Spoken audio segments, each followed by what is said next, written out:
I'm Laura Ingraham, and this is the Ingraham Angle from Washington tonight. This was one, again, of the busiest Fridays in recent memory, and we will methodically break down everything you need to know about the Mueller sentencing memos, all the Cohen, Manafort, and all the Comey news in just moments. But we'll also plan on getting to some other stories later tonight. Hollywood A-lister Kevin Hart withdraws from hosting the Oscars over gay remarks that he made a decade ago. So is the PC culture killing entertainment and comedy? Raymond Arroyo will be here and show us more of the, well, more repulsive toys of the season and Friday Follies. Everyone needs a little laugh tonight. And plus, how weed is taking over every part of America. We began in talking about the big push for legalized medical marijuana and how that somehow morphed into pot being delivered right to your front door on command. And later in the show, I'm going to take on the lefty lawmaker pushing for this new delivery service. But first, this is a Fox News alert. All right, tonight, Bob Mueller's special counsel team and the Southern District of New York have delivered 3 court filings involving that we're going to tell you everything you need to know tonight about all of these filings, shedding light on the Mueller case and the sort of risk this could pose to the president. There's so much hyperbolic reporting surrounding these releases. I wanted to go straight to our panel. Let's get right to it. Former U.S. Attorney Joe diGenova, David Katz, former Assistant U.S. Attorney, and Byron York, Chief Political Correspondent for the Washington Examiner, Fox News contributor, and President Trump's 2016 campaign manager, Corey Lewandowski, a man who overlapped with Paul Manafort on Trump's team. Joe diGenova, to watch the reaction on the other networks tonight, you might as well have thought that Donald Trump just came out in like a hammer and sickle T-shirt and said, look, I'm actually a Russian operative myself. But what did we actually discover? Let's start with the Cohen filing. Again, the recommendation for his sentencing, which is coming up next week. What we learned was that there's no evidence, again, of Russian collusion with the Trump campaign, and certainly nothing with the president personally. We learned that Michael Cohen is a kind of a rather unscrupulous individual who sought to enrich himself through the campaign and did some pretty sleazy deals after the campaign. But in fact, there is no suggestion whatsoever that the president did anything wrong, committed any crimes, or certainly had any contact with Russians. A lot of hype, a lot of sound, a lot of noise, a lot of drama, but no substance in terms of the President of the United States. Now, some have jumped on this part of the special counsel's filing on Michael Cohen without including the last part. We're going to just read it to the end, and you can make your own conclusions as to why some media organizations are leaving it off. Quote, the defendant also provided information about attempts by other Russian nationals to reach the campaign. For example, in or around November 2015, Cohen received the contact information for and spoke with a Russian national who claimed to be a trusted person in the Russian Federation who could offer the campaign political synergy and synergy on a government level. Cohen, however, did not follow up on this invitation. Byron York, that's just one of the small little pieces of information about Russia that is being seized upon by people like, I think, Maggie Haberman and others. Russia's here, Russia's here. Nothing happened with that. Nothing happened with that, and it also didn't happen with several other contacts or alleged contacts between Russians and members of the campaign. We don't know who this Russian national was. We don't know what was going on. Clearly, Michael Cohen wasn't very interested. He was still interested in a Trump Tower Moscow thing.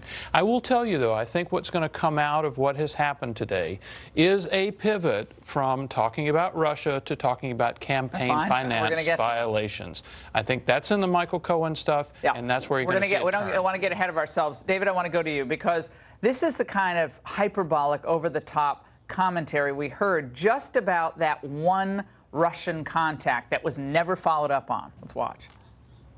Synergy is... synergy sounds a little collusion-y. I think it's a Harvard Business School term for collusion. Right, yes. It's a Hollywood term for collusion. Right. But this goes back to why this is, I mean, this is politically very damaging for the president. I think that we need... You think this actually could, like, stick? I think this could stick, yeah. David, collusion-y. Now the New York Times is coming up with new adjectives. Love it. Well, there is something called conspiracy. And of course, the inquiry is always whether Cohen or Trump transition officials were in league with Russian operatives. Now, that has to be proven yet. But I think. No, David, hold on a second. If that call happened, and we assume it did, there's nothing wrong with it. I mean, you don't think Russia or China or Saudi Arabia is trying to get into contact with all these campaign officials? You bet they are. Always are trying to reach out and make contact. If a call was made in 2015 in November, there's no crime there. What's the crime?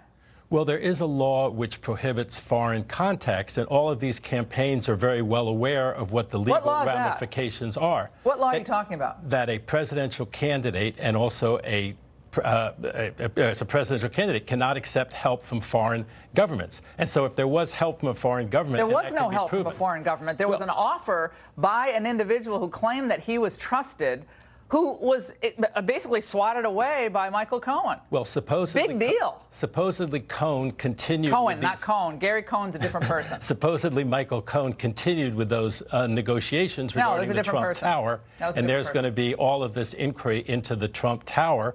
That's what they're interested in with Michael Cohen. And when Michael Cohen gets sentenced in a week, even if it is 3 or 4 years, there's going to be a Rule 35 down the road, Laura. You know that, where he'll get another chance to help. And of course, that's very troubling. He was described as not a cooperating witness. The Southern District of New York basically kicked him to the curb. The special counsel's office said he was more helpful, but that's not on what you're talking about. That's not not the part you're talking about. I want to go to Corey on this. Corey, heard this time and again. Collusion, collusion, collusion. They're trying to affect the election. I have no doubt that there are a lot of countries that were trying to affect our election. No doubt in my mind. And I'd love to know more about what China was trying to do affect our election. But how is this, and I keep going back to the same thing, how is this Russian collusion? Laura, what people forget is Barack Obama was the president of the United States. His intelligence community was tasked with making sure that no outside entity interfered with the outcome of our election. No one talked about it. Donald Trump was a private citizen. He had nothing to do with the integrity of the ballot process or the integrity of how the election was going to be administered. That all fell under the Obama administration, the Comeys, the Clappers, the Brennans of the world. There was no collusion. There was no cooperation. There was no coordination between anybody on the Trump campaign. The word conspiracy was thrown all around. In major American newspapers tonight, the word conspiracy is used over and over and over again. Conspiracy with the Russians. Conspiracy with the Russians. Michael Cohen had nothing to do with the campaign. He wasn't a campaign employee. He didn't have a campaign email address. He wasn't compensated by the campaign. He was a Trump Organization employee, of which literally he was 20 floors apart from where the campaign was. He had no operational authority whatsoever for the campaign. He couldn't make decisions on behalf of the campaign. I think we should note that Mueller has not charged anybody, not Cohen, not Manafort, not Flynn, not Papadopoulos, not Gates. Nobody has been charged with taking part in a criminal conspiracy to influence the 2016 election. The Washington Examiner, Byron, your newspaper, Eddie Scari's piece tonight, Michael Cohen lied about dealing with Russia, but Trump didn't. I think we have an interesting full screen. I want to read this to Geneva. There's a simmering media narrative that this would prove Trump has also lied about his dealings, given his repeated claim throughout the campaign and into his presidency that he has no deals with Russia. But even the liberal Slate publication in late November said, in the strictest sense, none of these denials appear to represent a lie as far as we know, because of Trump's adherence to present tense verbs. I have no dealings with Russia. I don't do deals. I have no loans with Russia. But these statements serve to mislead people about Trump's attempted deal with Russia and Cohen's past contacts with the Russian government. Maybe there's more to learn in the special counsel's investigation, and maybe there's not. But if Trump's ties to Russia amount to a business deal that fell flat, in which he was not forthcoming about, liberals and Trump opponents should brace themselves for another round of those pangs of disappointment. Oh, that was a really good piece, Joe.